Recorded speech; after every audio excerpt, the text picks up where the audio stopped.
Hola estudiantes, muy buenos días. Como les dije en la clase, que les iba a enviar la explicación de las preguntas que deben ir desarrollando para el análisis de la idea. Bueno, a continuación entonces voy a compartirles la presentación para que ustedes puedan seguir el paso a paso de cada uno de los elementos que deben ir respondiendo.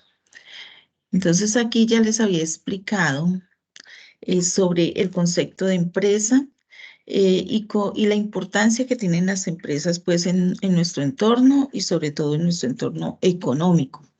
Que la empresa se considera una unidad de negocio, un sistema abierto y un ente económico. Bueno, la normatividad colombiana, que está como consignada en el Código de Comercio, de que hay que estarlo verificando, pero que sea el actualizado, nos presenta una clasificación bastante amplia de lo que son las empresas. Y es muy importante uno tenerlo en cuenta desde el momento en que piensa en una idea de negocio, porque lo más probable es que le vaya muy bien. Entonces, cuando nos va bien, nosotros ya pasamos a tomar la decisión de registrar ese negocio en la Cámara de Comercio para que esté formalizado. Por eso, desde antes de ponerlo en práctica, de hacerlo realidad, hay que tener una idea de qué tipo de empresa voy a constituir. Entonces, las empresas, de acuerdo a la normatividad colombiana, se clasifican según el tamaño, según la actividad económica, o sea, a lo que se dedican, según la procedencia de capital y según la forma jurídica en que, cómo se haya creado. Entonces, según el tamaño, en Colombia las empresas se clasifican en pequeñas, medianas y grandes, pero las pequeñas tienen una subdivisión que son microempresas. Todas estas pequeños negocios que equivocadamente generalmente se les llaman emprendimientos, realmente no son emprendimientos, son empresas, pero micro, o sea que tienen de 1 a 10 empleados. Eh, Como pueden ver en este tipo de empresas, no hay una clasificación que se llame emprendimiento, sino que las empresas son microempresas cuando tienen de 1 a 10 empleados. Cuando ya tienen de 11 a 50 son pequeñas empresas. Las medianas ya cuando tienen de 51 a 200 y las grandes más de 200. Por eso cuando hablamos de las MIPYMES, estamos hablando de las micro, pequeñas y medianas. O sea que ingresan ahí hasta, en las MIPYMES hasta 200, que para uno pues puede ser una empresa grande, pero realmente no lo es. Según la actividad económica, o sea, de acuerdo a lo que hacen, a qué se dedican las empresas, también hay una clasificación que son 5 subdivisiones. Una son las agropecuarias, que son estas donde se transforman las materias primas en productos de mayor vida útil. Es decir, cuando usted tiene semillas y tiene un terreno, lo prepara y hace la siembra. Entonces allí usted está tomando las materias primas junto con agua, con fertilizantes, con abonos, con todo esto que va necesitando para poder desarrollar un cultivo y finalmente va a tener un producto que puede ser una fruta, un grano, cereales, etcétera. A esas empresas les llamamos agropecuarias, pero aquí en las agropecuarias también entran las que llamamos que explotan o aprovechan el subsuelo, o sea, todas aquellas que son de tipo minero. Luego hay un segundo momento del tipo de empresas según la actividad económica, que son las industriales. Las industriales son las que transforman las materias primas en productos de mayor vida útil, parecido a las agropecuarias, pero aquí ya cogemos lo que nos da el sector agropecuario, que es, por ejemplo, si yo en las agropecuarias tenía una producción de tomate, por ejemplo, un cultivo, o de pimentón, o etcétera, de cerdos, pollos. Entonces aquí ya tomo esas materias primas que me entrega el sector agropecuario y les hago una transformación. Entonces, si eran tomates, los convierto en salsa de tomate, en pasta de tomate, crema de tomate, etcétera. Pero también existen unas de tercer nivel que son las comerciales. Son las que compran productos ya listos para el consumo y los venden. Por ejemplo, cuando hablamos de los intermediarios comerciales que van a las fincas, compran la fruta, compran el plátano, el banano, y van a una central de abastos y lo venden.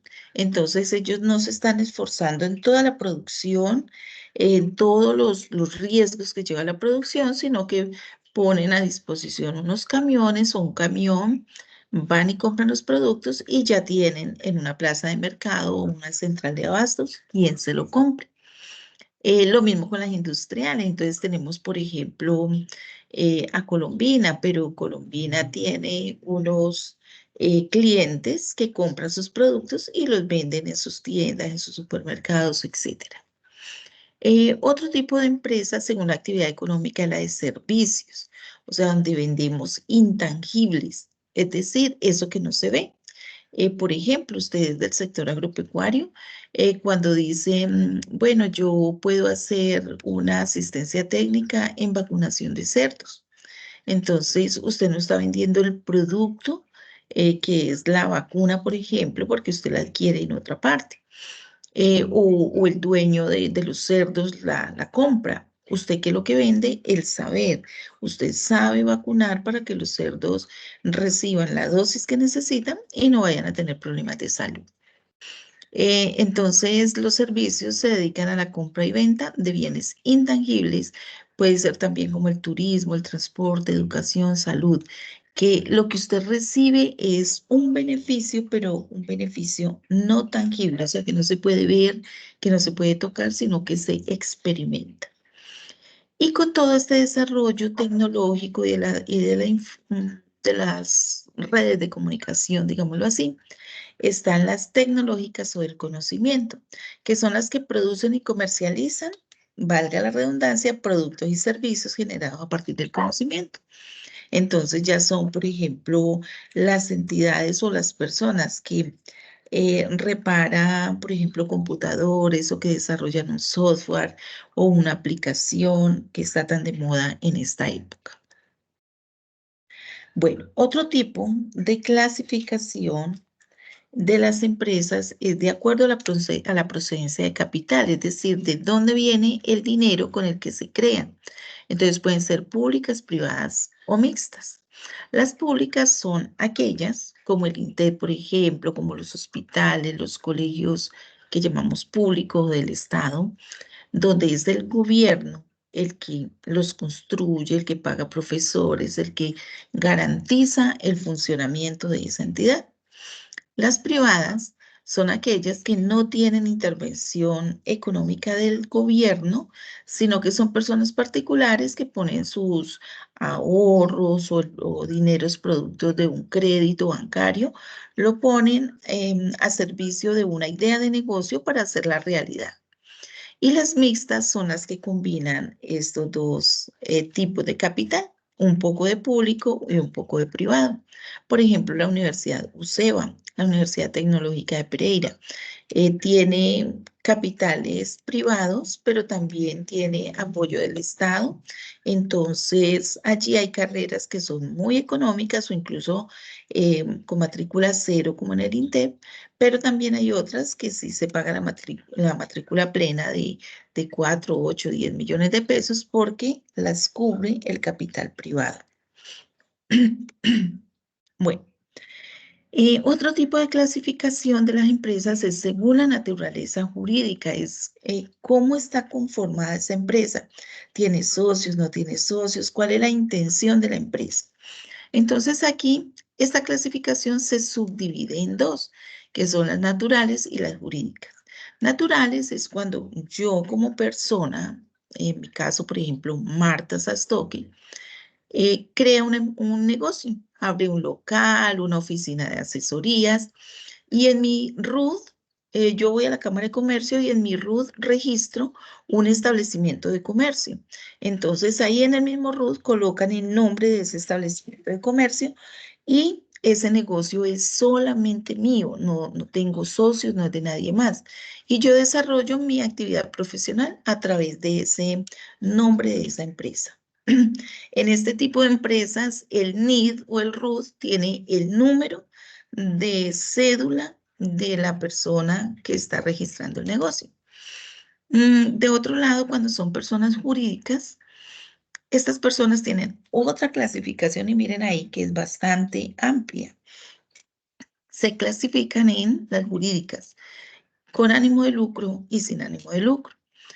El lucro es la ganancia, cuando yo quiero tener ganancia o cuando no quiero tener ganancias, utilidades. Es decir, que si invierto 1.000 pesos, de esos 1.000 pesos yo quiero que me quede utilidad cuando venda todos los productos.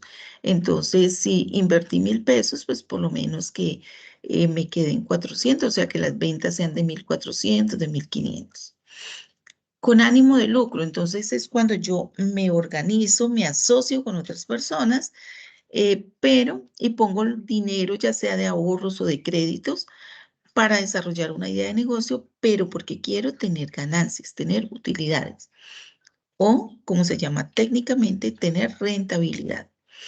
Pero como estamos hablando aquí ya de naturaleza jurídica, ya hablamos de sociedades. Me uno con otros. En las naturales yo lo podía hacer solo. En las jurídicas ya debo unirme con otro porque ya se va a llamar sociedad. Y entonces dentro de esa clasificación de empresas tenemos la sociedad anónima, que es una que se constituye con bastantico capital, por lo menos con 200 millones de pesos. Su figura para constituirse es con acciones, se emiten acciones, o sea, unos títulos valor que tienen así como la misma connotación de un cheque. Este tipo de sociedades se constituye con 5 personas y no tienen límite superior. Pero, por ejemplo, si son 3 o 4, no debe ser sociedad anónima. Eh, Puede llevar cualquier nombre, pero al final debe llevar las letras SA en mayúscula, que significa sociedad anónima. Hay otra que se llama sociedad en comandita y esa se divide en simple y por acciones. Este es un tipo de sociedad que ya no se utiliza tanto, se utilizó en alguna época, sobre todo familias que querían crear su empresa, pero que todos los hijos que ya existieran y que luego llegaran a existir, desde que nacen, hagan parte de la empresa como socios. Entonces, una figura que ya poco se utiliza, pero fue muy utilizada en finales del siglo XX más o menos, o sea, 1980, 2000, pero ya en el siglo XXI no tanto. Sociedad de responsabilidad limitada. Su mismo nombre lo dice, la responsabilidad de cada persona que hace parte de esta empresa es limitada. ¿Limitada a qué? A cuánto aportó. Por ejemplo, si una empresa se constituye con 10 millones de pesos y una persona aporta 5 millones, esa persona es dueña del 50%. Si una persona aporta 1 millón de los 10, entonces es dueña del 10%. Cuando tiene las ganancias, pues al que aportó 5 millones le toca la mitad de las ganancias, que es el 50%. Al que aportó 1 millón, perdón, em, le toca el 10%. Entonces, pongámoslo con un ejemplo. Si las utilidades o ganancias fueron de 1 millón de pesos, al que aportó 5 millones, o sea, el dueño del 50% de las ganancias le tocan 500.000 pesos. Pero al que aportó 1 millón de pesos, que es dueño del 10%, le tocarían 100.000 pesos. Pero también cuando hay pérdidas, también responden de esa manera. Entonces, si la pérdida, pongamos el ejemplo que la pérdida fue de 1 millón de pesos, pues al dueño del 50% le toca responder por 500.000, mientras que al dueño del 10% le toca responder solamente por 100.000. Es un tipo de sociedad muy, muy fácil de manejar, es muy buena, muy recomendada, pero debe tener mínimo 2 socios, máximo 25. Si ya se pasa a 26 socios, tiene que cambiar de forma jurídica y hacerlo pues ante Cámara de Comercio y todo. Está la sociedad colectiva. La sociedad colectiva es un tipo de sociedad donde no prima solo el dinero, sino también como el conocimiento de la persona. Entonces, por ejemplo, usted tiene un grupo de amigos, son cuatro amigos, y resulta que se les ocurrió crear una empresa, pero tres de los amigos pueden hacer los aportes. Uno puede aportar 4 millones, otro 3 y otro 3 y otro nada. Pero todos quieren hacer parte de la empresa. Entonces, ese amigo que no aporta nada, pero que puede ir a aportar su trabajo y por supuesto le pagan por su trabajo, pues también va a ser socio y va a tener el mismo derecho en el mismo porcentaje, o sea, un 25%, porque son cuatro, sobre las ganancias que dé esa empresa. Y la otra es la sociedad por acciones simplificadas, que al final se le colocan las letras SAS en mayúscula. Es un tipo de sociedad que aún siendo sociedad puede constituirse con solo una persona o más. Es una sociedad muy fácil de manejar, se buscan como objetivos comunes entre los socios y puede recibir apoyo del Estado y de otras entidades de cooperación nacional e internacional. Pero también existen las empresas o entidades sin ánimo de lucro, que son aquellas que su mismo nombre lo dice, no buscan solo ganancias para repartirse entre los socios, sino que las ganancias que tengan deben ser reinvertidas en el mismo negocio. Por ejemplo, si somos 5 personas dueñas de que creamos una asociación, por decir algo, o una fundación, corporación, cooperativa, la creamos, hicimos unos aportes para empezar y luego buscamos negocios para poder que se mantengan. Pero resulta que pasado 1 año, 2 años, yo me quiero retirar, ya no quiero hacer parte de esa asociación. Pues, ¿qué sucede? Yo, ¿qué me llevo? Los beneficios que recibí durante ese año que estuve allí como socia.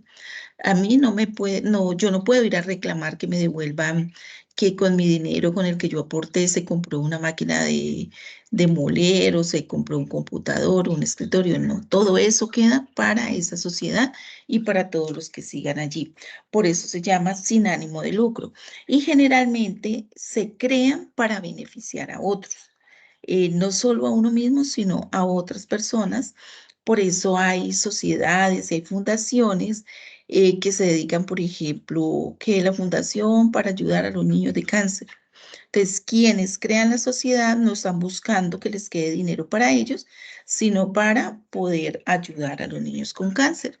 Pero, por supuesto, las personas que trabajan allí pues sí deben recibir su salario, ¿no? Entonces hay que hacer gestión y manejarla como una empresa para que pueda mantenerse en el tiempo.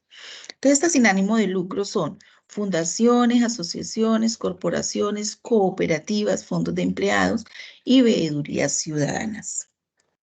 Pero las que más nos interesan a nosotros son estas, que son con ánimo de lucro, porque estamos hablando ya de esta parte económica donde yo, emprendedor, me convierto en un empresario.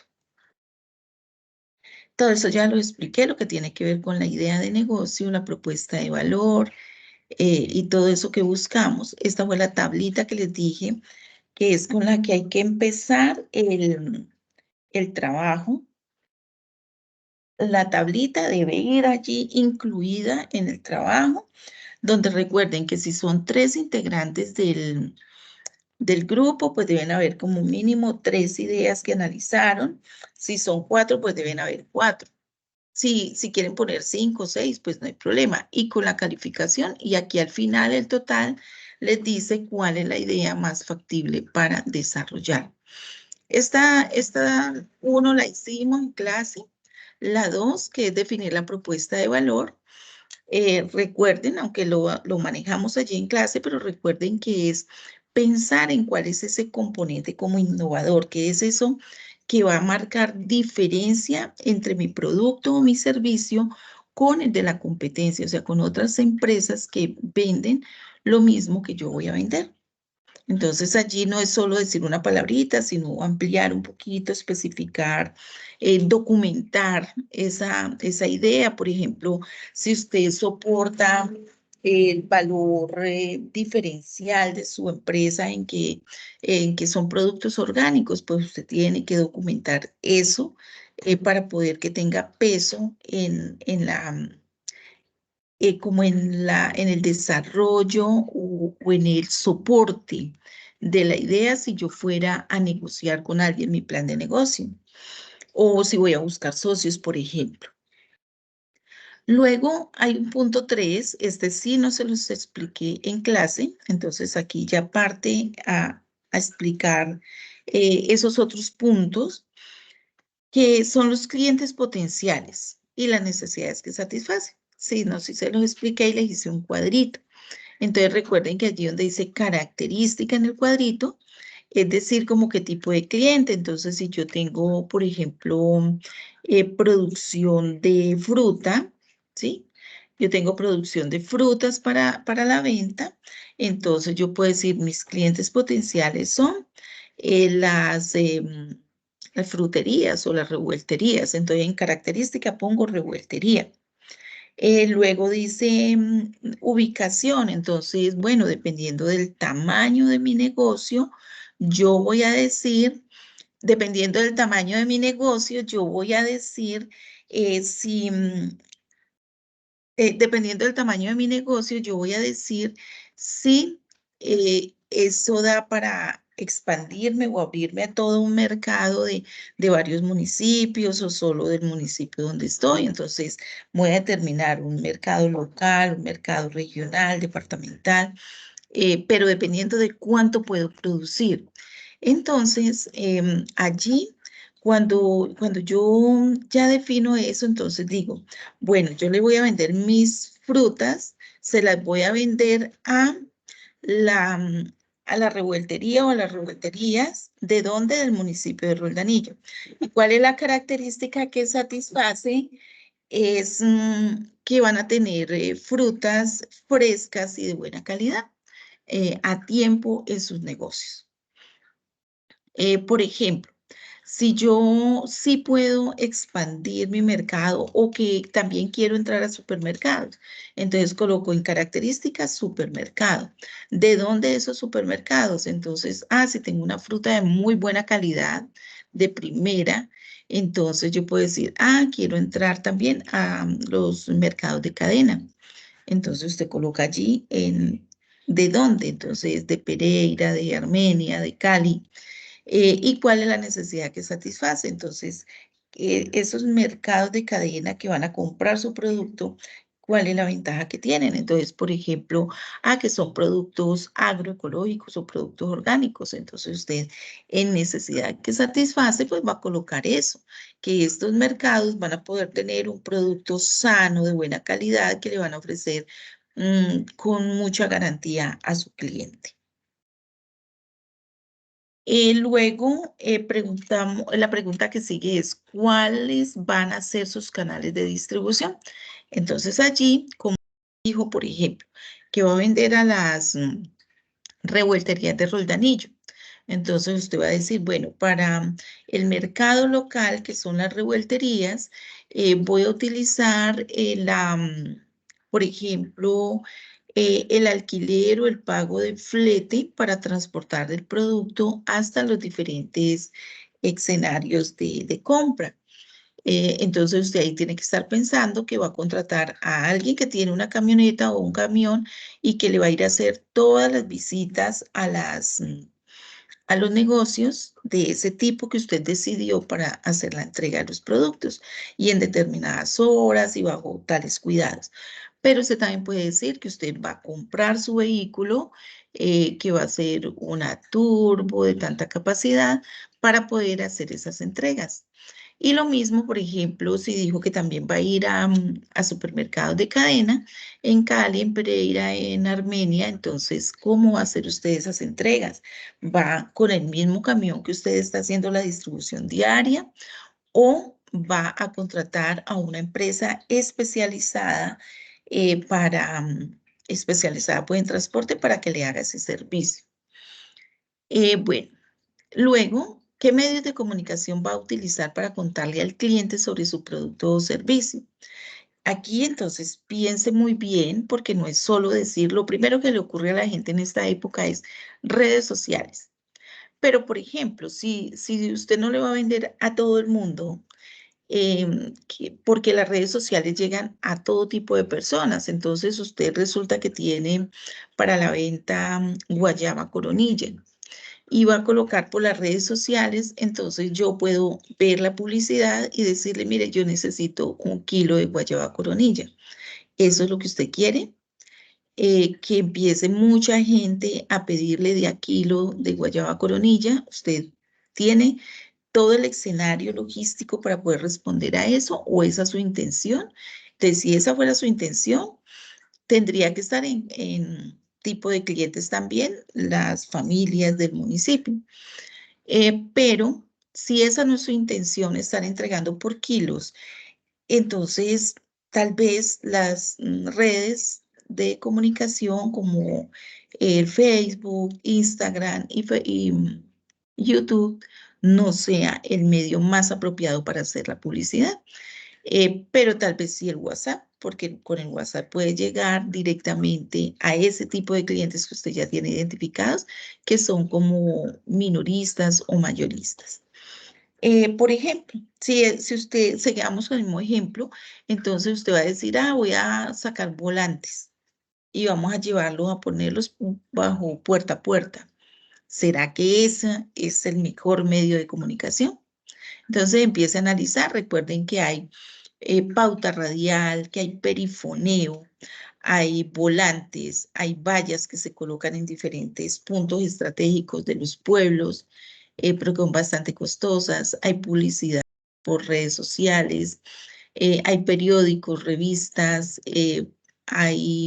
por ejemplo, en Facebook, en WhatsApp, pues uno paga por una determinada publicidad para que le llegue a un determinado tipo de público, pero hay que pagar, entonces hay que tener en cuenta todo eso. Quiere hacer visitas personalizadas, folletos, qué es lo que usted quiere utilizar para poder llegar al cliente. Entonces usted coloca allí y por qué utiliza ese tipo de medio. En la sexta, ¿a través de qué medios o formas va a mantener la relación con los clientes? Entonces, una cosa es la de las 5, que es cómo les va a contar que usted tiene el producto o el servicio. Eso es más de publicidad. Pero en las 6 ya se refiere más a través de qué medios va a mantener relación con el cliente para darse cuenta si está satisfecho o no está satisfecho. No es solo para seguirle vendiendo, sino para comunicarse con él, darle información, compartir de pronto capacitaciones de interés. Entonces, hay que tener claridad de cómo se puede hacer este tipo de relación. Que no es tan válido por decir a través de Facebook, pues usted coloca en Facebook una información y la puede recibir mucha gente, pero ¿será que su cliente específicamente está recibiendo esa información como para él o que es para todo el mundo? En la séptima, ¿qué le genera ingresos de dinero a su empresa? Entonces aquí es, por ejemplo, usted tiene un almacén de agroinsumos, un ejemplo. Pero resulta que para usted dar a conocer ese almacén, allí en la parte como publicitaria, en el punto 5, usted dijo que iba a contratar un asesor de ventas que vaya y visite a las personas en las fincas, por ejemplo, y son sus clientes, que vaya y los visite y les cuente sobre los productos como más significativos de ese negocio. Para convencerlos, entonces le dan asistencia técnica. Entonces allí, cuando la pregunta es en las 7, ¿qué le genera ingresos de dinero a su empresa? Entonces usted tiene que pensar, bueno, los ingresos me los están generando los abonos, los sistemas de riego, las mangueras, las maquinarias que estoy vendiendo en mi almacén. Si esa asistencia técnica que usted está brindando a su posible cliente, usted se la está cobrando, eso le genera dinero a su empresa, ¿sí? Pero si usted lo está haciendo más como un acercamiento para convencer al cliente, de que le compre los productos que usted tiene en su negocio y usted no cobra esa asistencia técnica, entonces no va aquí porque usted no está vendiendo asesoría, sino que la está utilizando como un medio de comunicación e incluso se puede ver como un medio publicitario. La 8. ¿Cuáles son los recursos clave de su negocio? Es decir, ¿qué elementos son los que hacen que su negocio sea exitoso? Entonces usted dice, por ejemplo, en mi negocio, la atención al cliente, esa exclusividad que le doy en atención al cliente, es lo que marca diferencia entre mi almacén y la competencia. Entonces, usted va a colocar aquí que en esos recursos clave es tener personal altamente calificado en ventas, atención al cliente y que estén bien remunerados. Entonces, usted coloca eso, ¿sí? Eso es un recurso clave. Por ejemplo, que usted llega con los productos, se los lleva al cliente de forma gratuita. Entonces, eso es otro recurso clave porque usted estaba prestando un servicio a domicilio gratuito, de calidad, a tiempo. Entonces, tiene que montar toda su logística para poder responder con eso. En la 9. Bueno, entonces en la 8 usted hace todo el listado de eso que usted debe tener en cuenta para que eso que usted le prometió al cliente se haga y se haga bien. Puede hacer un listado de cosas. A ver, me pasé por aquí. En la 9, actividades clave. ¿Qué actividades o procesos se desarrollan en su empresa y que contribuyen a que ésta sea la mejor frente a la competencia? Aquí usted se debe preguntar, ¿por qué me deben comprar a mí y no a la competencia? ¿Qué es eso muy especial, muy puntual, muy específico, sin repetir lo del anterior, que fue la propuesta de valor, ¿no? Sin repetirlo. Esto es, ¿cuáles son esos pasos o esos momentos o esas actividades que yo hago en mi empresa que todo el mundo lo percibe y dice, ve, aquí está mejor esto que en el otro almacén o en el otro negocio que venden lo mismo, pero aquí definitivamente yo me quedo en esta empresa porque esto me gustó muchísimo? Puede ser en algo tangible o en algo intangible, pero aquí dice actividades clave en plural, pero a veces se convierte en una, pero pueden ser dos o tres. 10. ¿Qué empresas, entidades, instituciones o personas son relevantes en el desarrollo de su negocio? Entonces aquí usted va a decir ese nombre, ¿sí? Nombre. Por ejemplo, usted va a decir el SENA. El SENA es muy importante en nuestra región porque, como yo dije por allá, que uno de esos valores fundamentales de mi empresa es el servicio y la atención al cliente. Y el SENA tiene unos cursos específicos para servicio de atención al cliente y yo tengo 20 empleados, entonces voy a pedirle al SENA que venga y me les dé capacitación. Y el SENA lo da gratuito, entonces ahí es una entidad o una institución aliada que puedo aprovechar. Pero que está en la región, está Univalle, está el INTEP, que pueden ayudarnos, por ejemplo, con formación de nuestro personal. Muchas veces así haya que pagar un poco, pero es más favorable o tenemos las facilidades. Entonces van a colocar allí esos nombres de esas entidades. Pero que en su familia hay una persona que es experta, por ejemplo, en la parte contable y financiera. Pues esta persona va a ser clave porque como es mi familiar, me va a ayudar para que este negocio salga adelante. Entonces te coloca ese nombre de esa persona. Por ejemplo, que mi negocio tiene que hacer procesos agroindustriales, pero yo no tengo dinero para hacer todo el montaje. Pero el INTEP tiene una buena planta de procesos agroindustriales, entonces yo puedo hacer maquila con esa planta. Entonces me acerco al INTEP y hago la negociación. Entonces el INTEP sería un aliado o la planta de procesos agroindustriales. Aquí no van los socios, no van los empleados, no van los clientes, no van los proveedores. Son esas entidades, instituciones, personas, empresas que pueden ayudarle, pero adicional a lo que usted viene haciendo. Bueno, esa es en sí como toda la información que quería darles para que ustedes puedan responder esas preguntas y llevarlas dentro de 8 días, pues el viernes, a la clase para poder a partir de eso construir el Canvas. Entonces, hasta aquí les dejo la explicación. Espero que les quede claro lo que les he mostrado en este momento.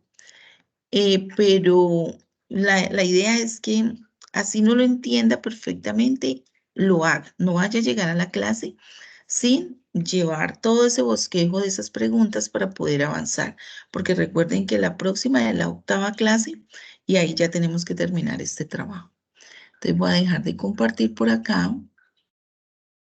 Voy a cancelar ya la grabación y nos vemos el próximo viernes, si Dios lo permite.